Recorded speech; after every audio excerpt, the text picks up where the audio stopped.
With the 2025 Six Invitational being held in Boston, you would think that North America would have something of a home field advantage. I mean, Sao Paulo had an old Brazilian Grand Final after all. However, when you look at all 6 teams attending SI this year, which is the most from any region this year, it begs the question, can any team from NA truly challenge for the hammer? Let's begin with Unwanted, the ex-Beast Coast roster. And if you think Team Joel had it bad this year, wait till you hear these guys, because they get really scuffed over. The start of the year showed incredible promise when they announced their roster of Gunner, Gavini, Diffuser, Hot and Cold, and Spirits. Players from SSG, DarkZero, Sonics, and the old Rebellion roster? Sign me up. And you know what? It fucking worked. First place, Stage 1 in North America. Something unheard of with Beast Coast in its entire history. And it does not stop there. They defied expectations again and won the entire Manchester Major. They handed BDS their asses on a silver platter, and the French team were odds-on favourites to win. No one expected that in the slightest. Things were looking up for this roster come Stage 2 of North America, with Beast Coast announcing a partnership with Cloud9. In essence, nothing had changed about day to day. Cloud9 just provided a little extra funding for some of Beast Coast's operations in exchange for representation within Siege again. It gets a little bit more cynical when you dig into it, but if that meant Cloud9 was back in Siege, who are we to judge? The problem is, this is kind of where things begin to fall apart. 6th place in Stage 2 of the NAL was not exactly a welcome return for Cloud9. And it got even more brutal when C9BC failed to qualify for Montreal through the NALCQ. Though, to be fair, CL4L pulled a blinder out of their asses for that entire bracket. It should also be worth pointing out that their major winning coach in Fettuccini departed the team during the mid-year transfer window so he could focus on his PhD program. Could that have been a factor in Beast Coast's downfall?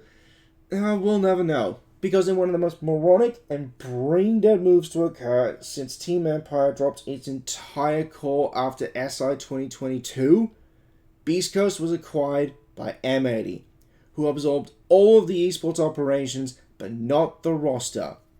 Well, at least on its entirety. In a surprise move, Gunner and Diffuser would join the M80 R6 roster, leaving Hot and Cold, Gavini, and Spirits to pick up the pieces and try to salvage something in time for their run at SI. Luckily, both Atom and Dream have stepped up to assist the ex-Beast Coast boys, and they would get even more assistance in the form of DarkZero's former coach in Mint. And you know something? I don't really hate this move. He'd been with DZ for 6 years as both player and coach, and led them to a major win back in 2022. I think a fresh new team with a new perspective could be just what he needs. It's just a shame that they were not picked up by a new org in time for SI. From major winners to careers in jeopardy, Unwanted are coming in with a point to prove and a massive chip on their shoulder. Firepower will be severely compromised with the absence of Gunner and Diffuser, but I still reckon there's enough left in the tank for them to put on a good show in their group and progress into the playoff bracket. Let's just see how much Unwanted truly wants it. Speaking of absences being felt, we now move over to DarkZero, who will be going to invite without both Mint and Canadian. Their long-standing captain, who led this team for 3 years, has moved on to greener pastures. So can DZ pick up the pieces in his absence? With Canadian in the team during the first half of the year, DZ made the main stage of the Invitational for the first time since 2020, but couldn't make it further than 5th, 6th when they got matched up against G2. Still, to make the main stage of an SI is no small feat in itself. Continuing that form into the NA League, they snatched 3rd from OXG and booked their spot in Manchester. After a slight stumble in round 2 of the Swiss phase against Team Secret, DarkZero would win their next 2 games against both Scars and Team Bliss to get promoted to the playoffs. And when they swept M80 away in a dominant quarterfinal, it looked like they might make the grand final.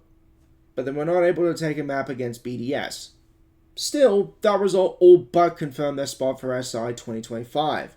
However, come Stage 2 of the NA League, things got turned so upside down, you'd be forgiven for thinking you were suffering from vertigo. But the biggest piece of news was that DarkZero dropped Canadian. That was insane. Kobalak's coming into the team to take his place, and Nave taking over his duties as IGL. Things actually did look somewhat promising for DarkZero, especially with a second place in the NA League. However, well, Montreal was not quite as successful, with them being sent home in the 4th round of the Swiss phase. And to make matters worse, Mint departed the team that made him the player and coach he was, leaving a very big hole for DZ to fill, which they did, with Kangaroo Kenny, who is on loan from Into the Breach for SI, which I think is going to be a great thing for the guy. Even if it is a totally different region, different team, different playstyles, it is going to be a great challenge for him to see if he can make the best of the puzzle pieces given to him in NJR, Pambazoo, Nafe, Bolo, and Kobalax. Like with Unwanted, DarkZero's firepower is going to be compromised without the presence of Canadian. But unlike the ex-Beast Coast boys, this team is in the midst of a rebuild, and it could not come at the worst possible time. If we take recent results at face value, that is Stage 2 in Montreal, then my money is on DZ struggling to make an impact in the playoff bracket. But if Kenny can pull a rabbit out of his hat and work an absolute trick with this roster of talented men, then they may very well be North America's best shot at raising the hammer since TSM did it in 2022. On the subject of teams that have lifted the hammer in the past, SpaceStation Gaming did it back in 2020, and they're back for their latest bite of the apple in Boston. With Hot and Cold still on the books, SSG had a strong showing at SI last year, and were one match away from making the main stage in Sao Paulo. But they ultimately turned out to be another stepping stone for W7M on their way to their world title. So, come Stage 1, Hot and Cold gets dropped in favor of Iconic, reuniting him with his former Australis teammates in Forest and J90. Things look promising. And then SSG proceeded to fall flat on their faces with a 6th place finish. They did bounce back and managed to book a spot in Phase 1 in Manchester through the LCQ, taking out Luminosity and Sonics along the way. Following an impressive run in the play-ins with wins against both Team Cruelty and Bleed, SSG would enter the Swiss phase with momentum on their side, but ultimately were among the first to be eliminated, with losses against ITB, BDS, and Team Liquid. Clearly not ideal, and things would get worse when Iconic leaves the team. A statement was also released around this time saying that he needed to have surgery to remove some cysts forming on nerve endings on his mouse hand. Yeah, I can't imagine that would have been fun to deal with. He is recovering nicely, and I hope we see him again in the server come 2025. In the meantime, Benjamaster was announced as Iconic's replacement on SSG after getting dropped from G2. Now, I'll admit I was a little bit skeptical about Benja making the trip across the pond to join an NA team. But he's done a treat with SSG, helping them get 3rd place in Stage 2 of North America, slotting into the team pretty well, I feel. That run of form continued into Montreal, where they made it to the quarterfinals, which was a massive improvement on their Manchester run. But I will say, they didn't look particularly strong throughout the group phase until their final game against the Black Dragons. Every map they played up to that point either went the full 12 rounds or overtime. And even their match against BD was still closer than it probably should have been. They then get matched up against W7M in quarters, and although they did keep it close, like in groups, they still went down 2-0. SpaceStation are on a steady incline of form following their horrendous Stage 1 results, thanks in part to their new import in Benjamaster. But if I'm being honest, I'm still not entirely convinced. They're by no means the weakest team from North America. However, I don't know if they have it in them to go deep this year. False and Benja are worthy SI champions to be sure. Forrest and J90 were among the better players on that old Australis core. I feel that the weak link, in my opinion, is Ashen. He is an exciting and talented player, but he is also incredibly cocky, almost bordering on arrogant. If other teams can shut him down, and by extension shut him up, then I feel that SSG's firepower will tank a little bit.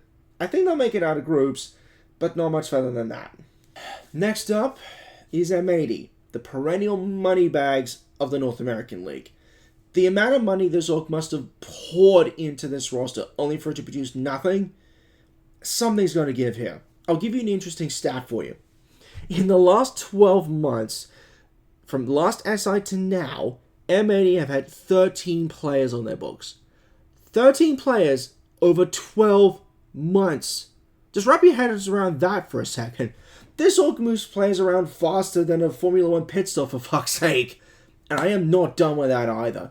I will come back to that in a minute, because I have some very strong words about what they did a couple of months ago. Let's start with SI last year. And, well, there's no other way to say this. M80 got grouped. Plain and simple. Granted, they were in the group of death with Liquid, W7M, and Virtus Pro.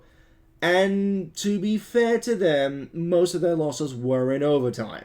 But they were only able to take one map off of Bleed throughout their entire campaign.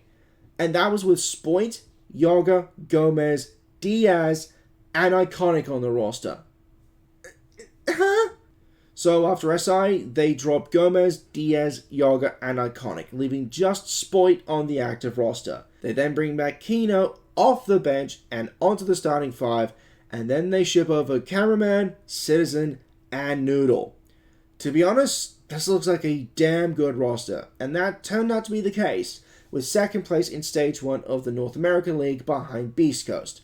Okay, this is looking a little better. Much more like a team filled with superstars of the game. They had a bit of a shaky start to their Manchester campaign with their loss to Team Bliss in the second round of the Swiss phase, but they bounced back with an incredibly dominant 7-0 over ITB and a 2-0 win in their promotion match against Bleed. This meant, for the first time in over 12 months, we saw Spoit on the main stage of an international LAN event. But his time on stage only lasted as long as the quarterfinals, as M80 lost 2-0 to DarkZero. Following their run in Manchester coming up a lot shorter than they wanted, M80 released Noodle from the roster, which didn't make any sense at the time, as he was one of the best rated players throughout the entire Manchester Major. But a few months later, he said on social media that he was actually serving a 3-month sanction from Blast, which was strange because there was no statement from Blast or Ubisoft saying why. A little odd, but as he had become a free agent in August, he would eventually join Team Joel for SI. Circumstances around Noodle's departure aside, it did allow for Hyper to return to Tier 1 after he retired back in May 2023. However, things kinda went backwards for M80, with 4th place in the NA League after losing the SSG and missing Montreal altogether after falling to Oxygen in the semi-finals of the LCQ. How does a team with that much firepower and that much talent not win a qualifier bracket with Wildcard, OXG, and Luminosity in it? Explain that one to me. M80 was so goddamn lucky that they were still able to hold on to their SI spot, and their top 8 in Manchester was enough for them to qualify in the end. And the real kicker? Hyper gets dropped from the team just days after their SI spot was confirmed. I mean, for God's sake, the man hadn't touched the game professionally in about a year, and he was only on a roster for 2.5 months. Let him shake off the rust before you scrap him. And then, in early December, M80 announced that they had bought out Beast Coast, absorbing all their esports operations in the process. While it wasn't officially announced, it was heavily rumored that Gunner and Diffuser would also join M80 with the acquisition of Beast Coast. Those rumors started to get a little bit louder when Cameraman departed the team, and they reached a fever pitch when Citizen left just a few weeks ago. And then we finally get the confirmation of M80's SI squad, which consists of Spoit, Gunner, Kino, Diffuser, and Packer from the CL4L roster that qualified for Montreal, who also just happens to be M80's new IGL. I'm not sure about that one, mate. I'm going to be honest with you. I honestly don't know where to put M80 at the moment. On the one hand, you have a veritable cornucopia of talent and skill on that roster, 3 of which were previous major winners. But given that this roster will only have been active for about a month by the time Invite actually starts, I don't know if that's enough time for everyone to gel together. This feels like yet another iteration of an M80 super team that looks fantastic on paper, but turns out to be absolute shit in the server, which is fucking tragic given who is on the roster. The only reason I would not consider M80 the weakest team at SI from North America is because there is another team below them who I think is weaker. And no, I am not talking about Shopify Rebellion. You'd be forgiven for not having heard about this org until now, as they had only just gotten into Rainbow Six. But the team they picked up? Well, that's very, very familiar, as they are the ex-Sonics roster. Canadian, Rexon, Grixer, Ambi, and Surf find themselves a new home alongside Super as their coach after Sonics announced it was leaving Siege after a long and illustrious tenure. Speculation as to why is kind of obvious, but we're not here to talk about that yet.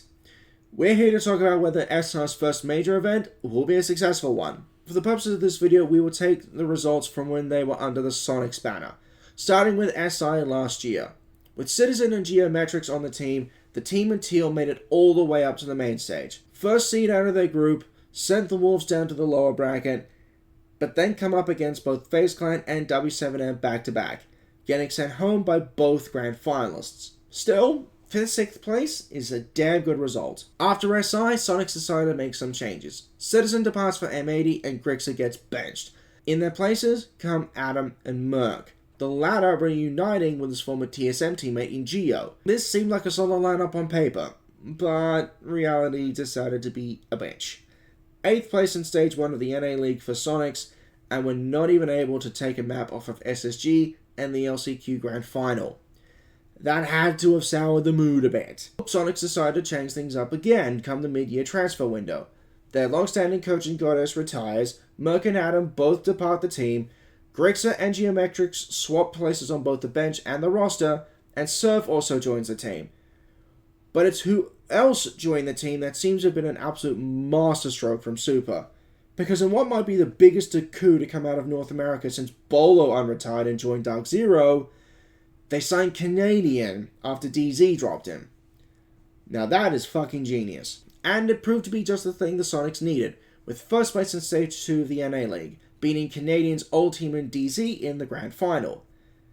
Their Montreal run did get off to a shaky start, with losses in the first 2 rounds of Swiss against both VP and SSG. But they were able to regroup and bounce back in the last 3 rounds, eliminating G2, Elevate, and Team Liquid from Montreal in that order to make their way to the playoffs and confirm their SI qualification in the process. Now that had to feel good. They may have lost to FaZe Clan in the quarterfinals, but it didn't matter. Their job was done. They were going to Boston. But there was one final spanner to be thrown in the works. One that would ultimately change the face of not only this roster, but also the entire North American Siege scene. Not long after the announcement of the partner teams for the R6 Share program for 2025, Sonics decided to leave the scene altogether. After it was revealed, they were not among the 18 teams that had been selected as partners.